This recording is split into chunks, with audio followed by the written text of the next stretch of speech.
Gracias por estar aquí a estas horas, que son complicadas, pero bueno, ya sabéis que lo mejor siempre se deja para el final. Estamos con César García, que es ingeniero técnico de sistemas, ha trabajado en el Ayuntamiento de Madrid, ha ganado un montón de premios de innovación, podéis verlo todo en la web del evento, pero sobre todo es maker y presidente de Makespace Madrid.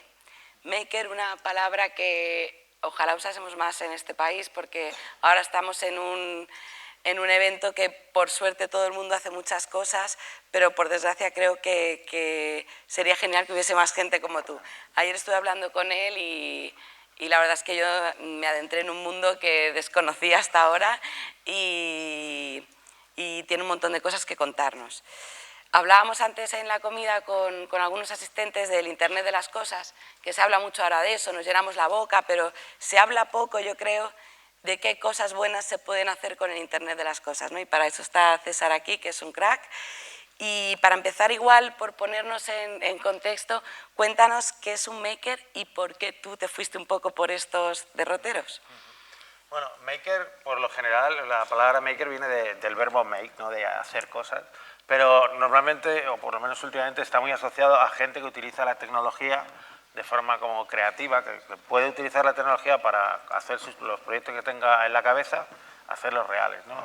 Hemos visto muchos ejemplos hoy de gente que utilizaba Arduino para una cosa, utilizaba otra. También tenemos Arduino, que es la parte de toda la parte de computación, de sensores, Internet de las cosas, pero también normalmente lo combinamos con todas las tecnologías de fabricación digital, por ejemplo, para imprimir en 3D, ¿no? Cuando pensamos un objeto, no solo tenemos el procesador o las instrucciones, ¿no? Al final necesitamos la parte física y la parte de programación, ¿no? Y habitualmente la gente que viene del mundo maker o la gente que te encuentras en espacios maker son gente curiosa, son gente que tiene ganas de hacer sus proyectos y normalmente vienen con un perfil bastante multidisciplinar, es decir, que vienen de sitios como muy inesperados, ¿no? Y al final te encuentras gente de todo tipo, que empezó a estudiar químicas y luego está haciendo moda, o que empezó a estudiar un tema de biología y ahora lo aplica para algo totalmente inesperado, ¿no? Creo que esa es la clave, la curiosidad. De eso, ¿cómo empezaste tú? ¿O por qué te dio a ti por ir por ahí? Pues para mí, ya cuando yo era pequeño, de siempre estaba con el Spectrum, ¿no? Con el clásico ordenador con el que podías probar con los casetes. Y luego al final acabé trabajando informático. Y fue hace, yo creo que casi 10 años, ¿no? Que me reencontré con Arduino, precisamente, y dije, pero esto, o sea, me trae como esa idea de volver a explorar la tecnología de una forma muy aplicada. No es explorar la tecnología de me bajo una app y ya está, ¿no? Sino, bueno, pero puedo hacer cosas y puedo ir probando, ¿no? Entonces esa capacidad para poder, de una forma sencilla, conectar lo que son los ordenadores con el mundo físico, eso es lo que me atrajo. Y a partir de ahí es donde empezamos a investigar. Se me ha olvidado contaros al principio, que es importante, que César tiene un podcast, un YouTube, un Twitter que se llama La Hora Maker, donde además de hacer cosas, encima nos las está contando a todos. Así que si queréis investigar un poquito más sobre el tema, pues le podéis seguir en redes sociales. Aquí hay una cosa que en el mundo de habla inglesa hay un montón de información, pero en español por lo general no es tan conocido, ¿no? Tú te vas a buscar en los foros y bueno, cualquier foro técnico, Stack Overflow, hay muchísimo en inglés y poco en español, ¿no? Y eso hace muchas veces que estén pasando cosas muy interesantes aquí y que cueste que se conozcan fuera, ¿no? Y dije, bueno, pues esto es como making, ¿no? Si nadie hace los vídeos, pues los tendré que hacer yo. César, cuéntanos cómo nace Makespace Madrid y qué se hace allí el día a día para que la gente que no lo conozca. Bueno, Makespace es una entidad sin ánimo de lucro. Empezamos hace 7 años, estábamos en Medialab Prado, que junto a Su estaba antes hablando, ¿no? Medialab Prado es un centro cívico del Ayuntamiento de Madrid donde se reúne la gente para trabajar en proyectos.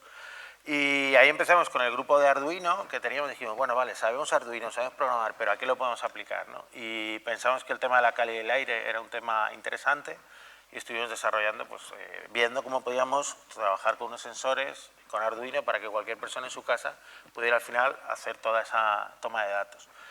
La cuestión es que también nos dimos cuenta, viendo con otros grupos, surgieron como 4 o 5 grupos a la vez, también estuvo Safecast, que surgió del grupo de toda la parte de Fukushima y medición de la radiación, cuando pasó un poco toda esa parte de la radiación, también arrancaron un grupo de calidad del aire, y lo que nos dimos cuenta es que al final necesitas un espacio, necesitas una infraestructura si quieres avanzar rápido, ¿no? Porque si te reúnes un día a la semana y resulta que vas a ir a un sitio, pero el sitio está ocupado, ¿no? Los espacios compartidos, y dijimos, bueno, pero si somos un montón de gente que nos estamos reuniendo, ¿por qué no nos reunimos y lanzamos un espacio, ¿no?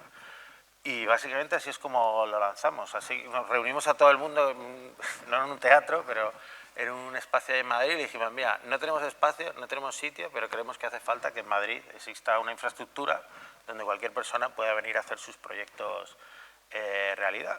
Y bueno, así arrancamos. Y llevamos 7 años. Lo cual, no está mal, no está mal. No está Ahí mal. también hay pizza y cerveza, como nos contaba. Bueno, hay de todo, porque al final es un espacio que es un espacio muy vivo. Somos más o menos en Makespace unas 70, 75 personas, va variando según el tiempo. Y lo que queremos es que sea un espacio útil en el que facilitamos a la gente pues, que puedan ir allí tanto a programar, a usar el taller, usar las herramientas, pero no solo a usar las herramientas como el que va como una reprografía, ¿no? Queremos que la parte social, encontrarse con otra gente, hablar, o sea, un sitio donde tú vayas y digas, me mola este tema, y diga, pues yo he estado pensando en eso, y que ahí surjan relaciones y proyectos, creo que es muy interesante. Vamos. ¿Qué tipo de perfiles son los que suele haber ahí en el espacio? Que me contabas ayer un poco esa diversidad que me parece fantástica también para ayudarse entre ambos, que va al hilo un poco de lo que me contabas ahora. Es muy interesante, desde el punto de vista mío, creo que es muy interesante todo, que se encuentre gente como muy distinta, ¿no? Porque en el espacio, por ejemplo, tenemos un grupo que estamos interesados en circuitos, pero circuitos blandos, ¿no? Como la parte de textiles. Hay gente que va con perfil más emprendedor, que está haciendo proyectos de Internet of Things, proyectos de todo tipo. Hay gente jubilada que dice, mira, yo no quiero jugar al mus, no llevo jugando, nunca he jugado al mus, a mí lo que me interesa es seguir, y a lo mejor lleva 20 años trabajando en electrónica y lo que quiere es mantenerse al día, ¿no? Y se dan a veces conexiones como muy inesperadas, ¿no? Hemos tenido gente desde 16 años hasta 70 años, que no es, o sea, no hay ningún sitio así como público donde la gente se siente y hay esto. Ahí se da a veces, bueno, serendipias, encuentros curiosos. Se nutren también, entre todos, ¿no? Justo. Me imagino. Y hay mucha gente también que se reencuentra y que sí que quiere ganarse la vida con ello, ¿no? También, y que arranca proyectos, iniciativas cívicas. Justo ayer hablábamos de uno de los ejemplos que me parece más interesante, ¿no? Que es Mouse for All, 2 personas que habían trabajado en la misma compañía y se habían encontrado en 20 reuniones, de repente se encuentran en una reunión y se miran así y dicen, oye, ¿tú trabajabas en el departamento X? Sí. Ah, pues yo... Y justo han arrancado un proyecto, este de Mouse for All, para hacer un pequeño dispositivo que se conecta a tabletas o a móviles Android y que permite a personas con problemas de movilidad utilizar estas tablets con normalidad. Gente que puede tener atrofia muscular, que necesita un pulsador de barbilla. Es muy difícil conectar eso con un ordenador y muchas veces tienen como esa barrera y esa brecha digital, ¿no? Y justo se encontraron ahí y dijeron, oye, pues vamos con ello. Empezaron a hacer los primeros prototipos, obviamente, Makespace no es una fábrica, o sea, no vas a llegar allí y va a haber ahí como... una vez que crezca tu proyecto, más allá de un nivel, pues habrá que buscar también fuera donde puede crecer mucho más, ¿no? Pero por lo menos dar esos primeros pasos creemos que es muy interesante y que es también la barrera para que mucha gente se anime. Yo creo que el tema es que la gente se apropie de la tecnología y empiece a hacer cosas es lo más interesante. Esa es una de las aplicaciones que tiene el espacio, que ayuda un poco al día a día de los demás y sobre todo en la parte de salud, pero me contabas ayer que también había otros proyectos dentro de ese área de salud pública que estabais trabajando, ¿no? Claro, o sea, al final en Makespace una de las cosas más raras es que no hay... La gente viene con sus proyectos que quiere llevar adelante, no hay como una línea maestra que marquemos ninguno de los fundadores del espacio, ¿no? Sino que cada uno allí se reúne para al final conectar con otra gente y llevar proyectos. En el ámbito, por ejemplo, de salud, uno de los proyectos que me parece más interesante, nos contactaron de CEAPAT, que es el Centro de Ayudas Técnicas del Inserso, y nos dijeron, mira, tenemos una impresora 3D, nos parece muy interesante, creemos que esto sea el futuro, pero no sabemos para qué sirve. No sabemos esto cómo lo podemos poner en marcha, ¿no? Entonces, desde el punto de vista nuestro, ¿no? Fuimos al taller del CEAPAT y básicamente personas de España viajaban hasta allí, explicaban la problemática que tenían en términos de movilidad o a la hora de su día a día, y dos personas que estaban en el taller se iban ahí a la típica tienda de bazar, cogían unos Tupperware, una segueta, lo hacían así como un poco como podían, y obviamente son hipermañosos y súper especializados. Cuando les llegó la impresora dijeron, bueno, ¿y esto cómo lo podemos empezar a utilizar? Y lo que hicieron básicamente es aprender a modelar todas esas cajas, todas esas piezas, todos esos elementos, de tal forma que se adaptara mucho mejor a la gente que venía en su día a día. Ya podían, en lugar de reciclar cosas o comprar cosas para romperlas y quedarse con partes, imprimir esas piezas.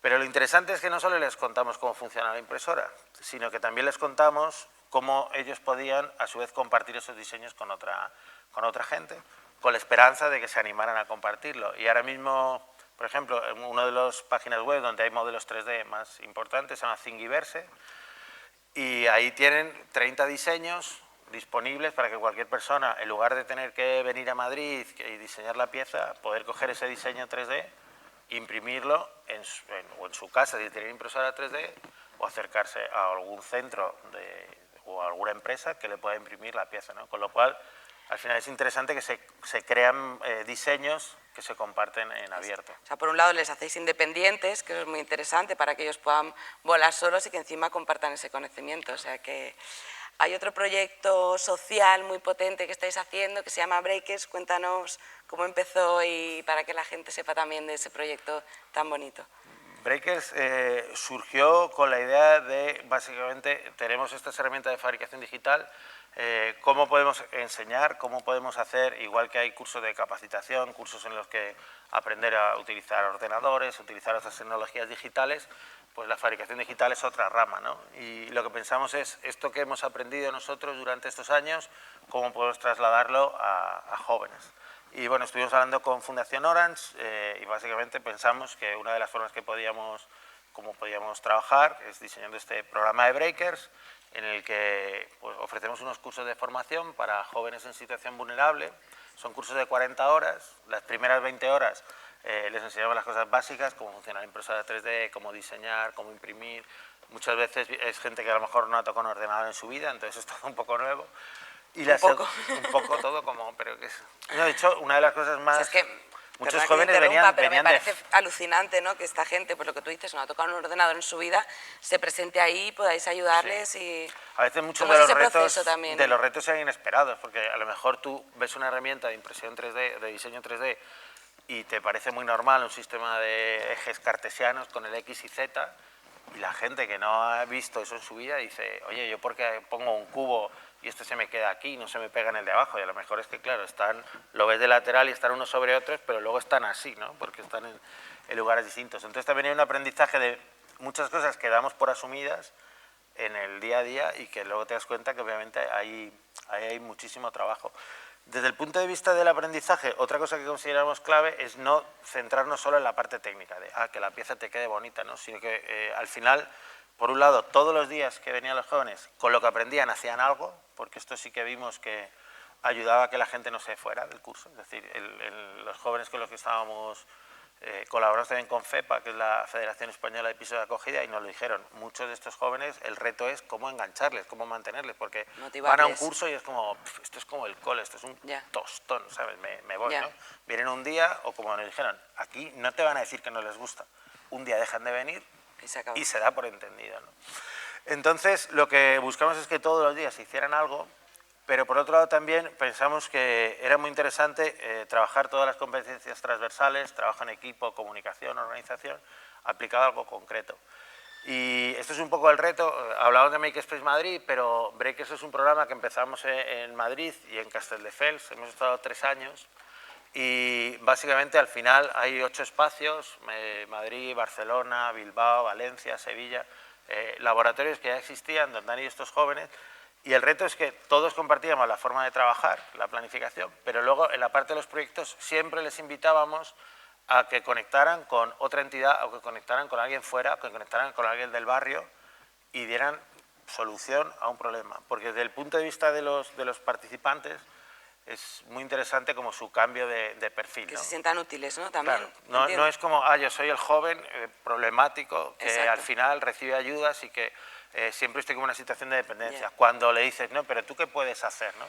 Pues claro, les cambia el chip. Uno de los casos así que fue más curioso y más inesperado, dijeron, bueno, es súper complicado, a final de año no hemos podido hablar con otras instituciones, vamos a hacer la declaración de Navidad de la Universidad de Sevilla. Y entonces empezaron ahí con corte láser, LEDs, iluminación, no sé qué. Hicieron todo el hall de la Facultad de Arquitectura.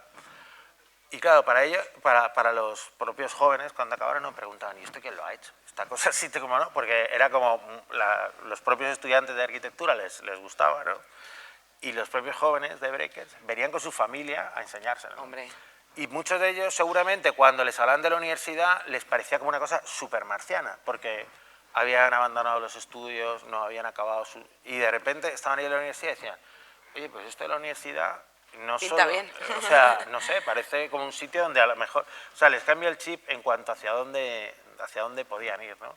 Entonces eso nos hemos encontrado multitud de ejemplos. En Makerspace, por ejemplo, los participantes de una de las últimas ediciones conectaron con un huerto urbano, se sentaron, oye, ¿qué estamos haciendo un curso? ¿En qué crees que os podemos ayudar? Oye, pues mira, no tenemos cartelería aquí, la gente del barrio no nos conoce de nada, ¿no? Vamos a utilizar ese corte láser que hemos hecho para hacer unos carteles. O sea, siempre pensando en ofrecer ayuda, pero también en aplicar de una forma práctica, ¿no? Y yo creo que eso es una de las claves, en qué modo la tecnología puede tener un uso real en el día a día y no hacer todos el mismo curso, porque claro, ayer nos reíamos, en Castelldefels hicieron un kayak adaptado. En Madrid no van a hacer un kayak adaptado porque no hay donde darle a la pala, ¿no? Cada espacio y cada lugar tiene unas necesidades y yo creo que eso es una de las ventajas de la fabricación digital, adaptar lo que quieres hacer al contexto en el que lo haces para que tenga sentido. Y me comentabas ayer también que me pareció interesante que, bueno, al final estos chicos jóvenes son muy afortunados porque no hay mucha formación al respecto en España, ¿no? Sobre este tipo de acciones. Sí, justo el mes que viene lo compartiremos por aquí. Este último año he estado preparando precisamente una investigación sobre el movimiento maker y el futuro del trabajo, ¿no? Qué profesiones, qué salidas profesionales, porque a los jóvenes todo les gusta. O sea, tú vas allí, puedes usar la máquina, tal, puedes programar el Arduino, tal. Dices, sí, pero es que mi problema es que necesito emanciparme, o me Claro, tengo que ir ¿cómo de voy a casa, ganar la vida? o es que estoy en un piso y el mes que viene Entonces, la parte de las salidas profesionales era clave, ¿no? Y haciendo un análisis de la formación profesional en España, que suelen ser los estudios donde participan estos jóvenes, una de las cosas que hemos visto es que, excepto en País Vasco, la impresión 3D todavía no es un tema que se esté tratando, ¿no? En País Vasco está dentro de la parte de mecanizado, es algo como fuera de los estudios. Creo que en los próximos años sí que vamos a ver más demanda y que se van a ir incorporando dentro de carreras como otra herramienta más de diseño y de fabricación a pequeña escala para diseñar prototipos o para fabricar cosas que... Es muy interesante cuando miras la distribución, ¿no? Ves fabricación mecánica en metales, ahí País Vasco, hay 100.000 estudios, ¿no? Hay como distintos lugares de España donde esto tiene un peso ya específico y yo creo que es ahí donde se van a empezar a incorporar estos estudios, ¿no? Donde la demanda laboral de la zona... Hay que dar por formación para ver qué se puede hacer después con eso incluso. Sí, o sea que al final pasa, ¿no? Que no somos conscientes de todas esas profesiones que se pueden aplicar a Yo creo que es como cosas. un abanico, la tecnología, ¿no? En este sentido, pues cuantas más tecnología seas capaz de dominar y de hacer un uso más específico, al final es un elemento diferencial para poder acceder a un trabajo y para poder desarrollar algo que... Hay muchas veces que nos hemos encontrado con experiencias de casos de éxito de jóvenes que acaban los estudios y que acaban trabajando en algo que tiene específicamente que ver con lo que tú has hecho, pero que no pensarías que es como alta tecnología, pero que está ahí, ¿no? Uno de los casos en Decathlon, ¿no? Que hacen un servicio de personalización de camisetas. Pues si lo piensas, mucho de lo que se está haciendo es diseño vectorial, alguien viene con una imagen, diseño una forma en vectorial, lo adapto, hago un corte en vinilo, hago una fabricación a pequeña escala, personalizo 10 prendas. Tú dirías, bueno, pues sí encaja todo el uno con lo otro, pero no pensé que a lo mejor lo que estamos haciendo fuera a desembocar en ese tipo de de trabajos que, por otro lado, seguramente estén mejor pagados que a lo mejor una persona que simplemente está reponiendo ropa, ¿no? Entonces, bueno, eso puede ser un punto que para los jóvenes sí que le ven la utilidad. Exacto. Antes de pasar al turno de preguntas, solo quiero que nos cuentes rápido todo el tema también que hicisteis con las cárceles y con los presos, para que, bueno, eso es interesante que la gente lo Estamos con cibervoluntarios, así que vamos un poco a la mano, ¿no? En este sentido, muy relacionado con la parte de Breakers, pues bueno, Yolanda nos planteó un proyecto europeo que se llama 3D Jail. Es un proyecto europeo que básicamente lo que busca es pensar a la población reclusa ahora mismo cómo pueden aprender. Hay una entidad italiana que se llama Botica Solidaria, en el que los presos crean, personalizan y venden fuera de las prisiones sus prendas para tener ahí un apoyo económico para las familias. Y este es el grupo, digamos, que lanzó el proyecto 3D Jail. Y bueno, pues estuvimos con Cibervoluntario y nos dijo, oye, de la parte de voluntaria, toda la parte digital, tenemos mucha experiencia. De la parte de 3D creemos que podéis tener también mucho recorrido con estos jóvenes. Pues vamos a buscar la forma de precisamente ver qué necesitarían aprender estas personas, cómo pueden utilizarlo. Siempre todo el mundo surge, pero ¿podrán imprimir cuchillos dentro de la cárcel? Es como lo primero, en plan, no, harán rollo MacGyver, imprimirán una lima. Bueno, pues también un poco pensar, ¿no? Cuáles pueden ser las limitaciones, no, pero accederán a internet, se bajarán, todo ese tipo de cosas. Si lo das dentro de un contexto y al final puede ser útil, pues puede ser una forma también de ayudar a la reinserción laboral. Obvio. Una vez que salgan de... La experiencia ha sido buena, ¿no? Sí, ahí estamos. Manuel, que es mi compañero que ha estado como... Yo estuve en una parte, pero aquí un saludo, no sé si nos verá Manuel desde el streaming, el que ha estado ahí a pico y pala, ahí aprendiendo y trabajando muchísimo. Pues no sé si entre el público hay alguna pregunta. Este nos suena, ¿no? De Sí, una a mí charla me suena.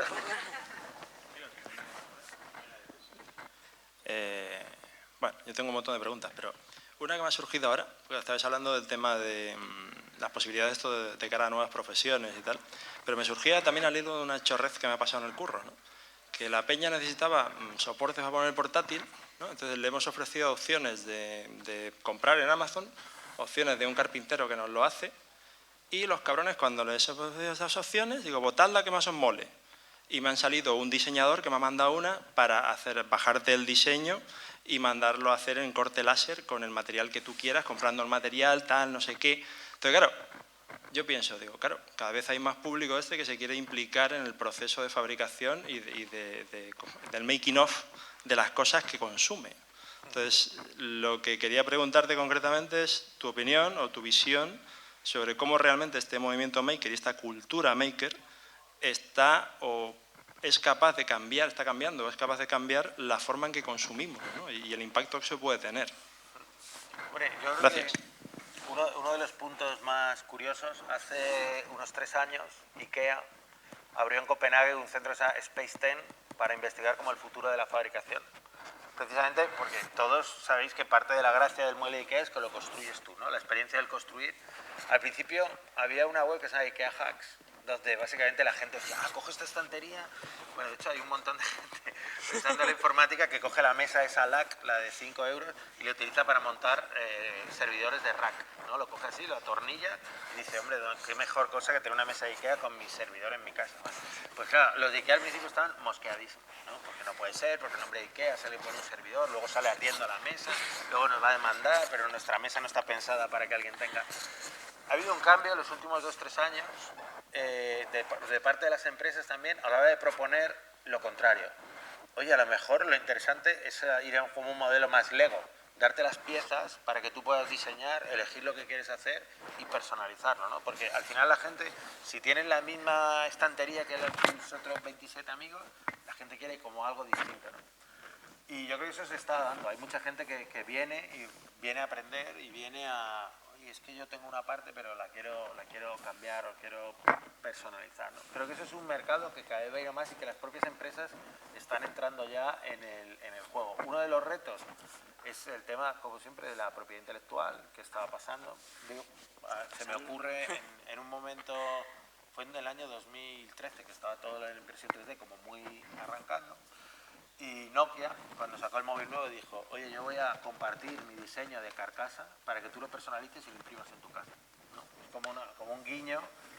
También es una forma de decir, el que quiera la funda original de Nokia se va a comprar la funda original de Nokia, el que la quiera personalizar va a ser un grupo determinadamente pequeño, y bueno, pues a lo mejor a los que me copian la funda original no me meto en el... Ajá. Venga, Al lo estáis final esperando, has ¿eh? caído. Lo estáis Ese momento esperando. tenía que llegar.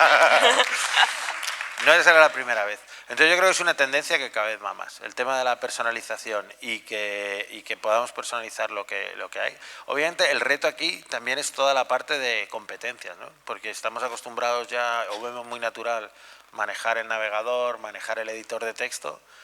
Pero claro, cuando vas a fabricar algo físico, necesitas modelar algo en 3D, entender algo de materiales, cómo se va a imprimir. Pero bueno, creo que innegablemente va llegando y de hecho yo creo que hay como un escalón complejo, porque ahora mismo en las FPs y en los institutos ya tienen impresoras 3D. O sea, lo complicado es el que no ha tenido el 3D y que le ha pillado como muy, no sé, gente que a lo mejor tiene la 25, de 25 a 35, que ha llegado como que no ha dado eso en la educación básica. Creo que hay mucho potencial para la gente que se está sumando o que se sume en los próximos años al mercado laboral y que ya tenga esos conocimientos, que vaya con la mente de, pero con una impresora 3D podría entrar y resolver esta cuestión, y que acabará siendo un poco más transparente. Pero yo creo que la personalización lo vamos a tener ahí sí o sí. ¿Hay alguna pregunta más entre el público? ¿No? Mira, allí. Por allí se animan. Ahí arriba, Jorge. Sí, lo he visto. Ah, que no sabía. Has dicho la última. He dicho que es la última. Ah, vale. Ya digo. Gracias. ¿Se escucha? Sí. Sí. Antes has comentado que dentro del movimiento Maker estáis haciendo como una especie de estudio de los futuros del trabajo. Está relacionado un poco con la pregunta anterior, ¿no? Pero bueno, me gustaría que, si fuera posible, compartieras con nosotros, pues no sé, los perfiles, con... El adelanto. Sí. Bueno, en lo posible, claro. Un Para poder poquito. buscarlo en Google, ¿sabes? Sí, bueno, no tiene nombre formal, pero Movimiento Maker, el Gracias. futuro del trabajo, será un poco la línea.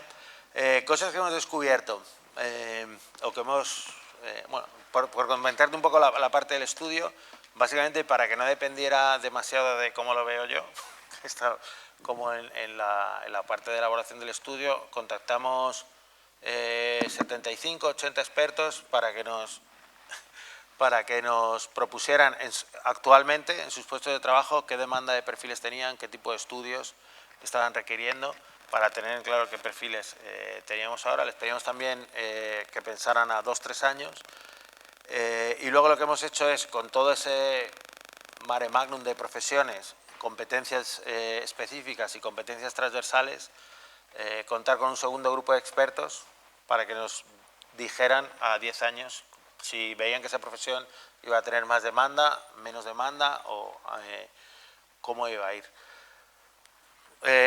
Lo que hemos hecho luego también es separarlo por categorías, o sea, es decir, para estudios superiores estas van a ser las 5 profesiones más demandadas, grado medio, grado superior. De memoria no me las sé todas. Obviamente, cosas que sí que vemos y que hemos visto, toda la parte de robótica, es un área donde sí que se ve que va a haber más recorrido. Obviamente, Nerea lo comentaba antes, con la parte de la polarización, uno de los retos es que muchas de las profesiones que ahora mismo se están dando de auxiliar, que requieren un grado no muy elevado de conocimiento, básicamente parece que se van a extinguir o se van a automatizar. Hemos planteado tres líneas de estudios relacionadas con profesiones STEAM en el área de mecanizado, en el área de electrónica y en informática y comunicaciones, que son las 3 ramas. Ahí, como puedes empezar aquí en la FP básica, puedes ir a la FP media y a la FP superior. Una de las cosas que creo que del estudio, y también esto creo que es interesante aclarar, es que preguntando a los makers, hay veces que dicen, oye, ¿tú cuál crees que va a ser la profesión? Y te dicen, no, es que a mí no me interesa trabajar de esto.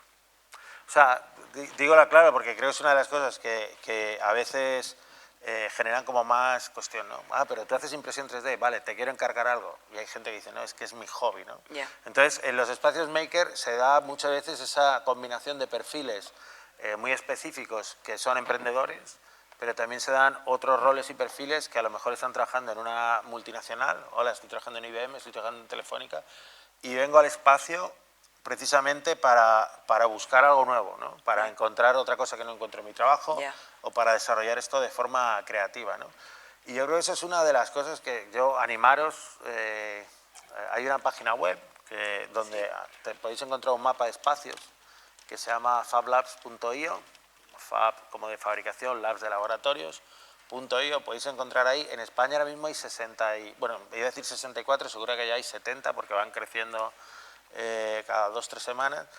Y mi recomendación es que os acerquéis al espacio que tengáis cerca y que veáis un poco, ¿no? Porque creo que se encuentran cosas nuevas y que la verdad es que se puede aprender y que la gente normalmente va con muchas ganas de compartir.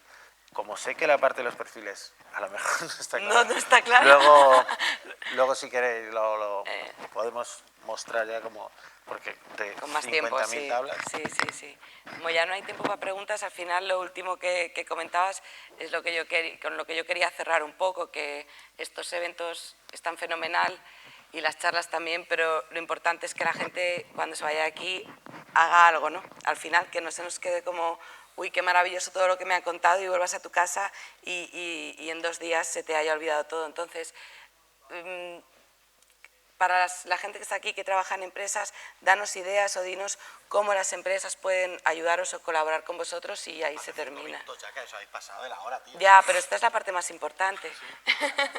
Bueno, yo creo que lo interesante es si como empresa queréis colaborar, si como grupo queréis participar, pues un poco que hagáis como cibervoluntarios, en este caso, ¿no?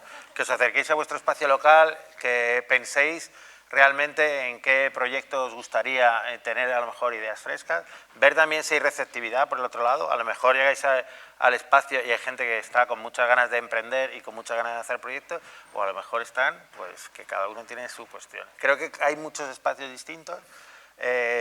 Yo ayer, hablando de la cuestión, siempre me ha parecido que los espacios son como el que se apunta a clases de tango. Vas todos los días, vas todas las semanas, coges el ritmo, ves si hay feeling, ¿no? Y yo creo que esto es lo que hay que probar. Hablando no vais a probarlo. Esto es como el tango. Hay que probar, hay que bailar y probar. Sí, y probar. Y si los pies se mueven, pues cae alegría. Muchas gracias. En el sitio donde él trabaja, en el Makerspace y es acojonante. Tiene unas cosas maravillosas. Pues un aplauso para César, por favor. Gracias.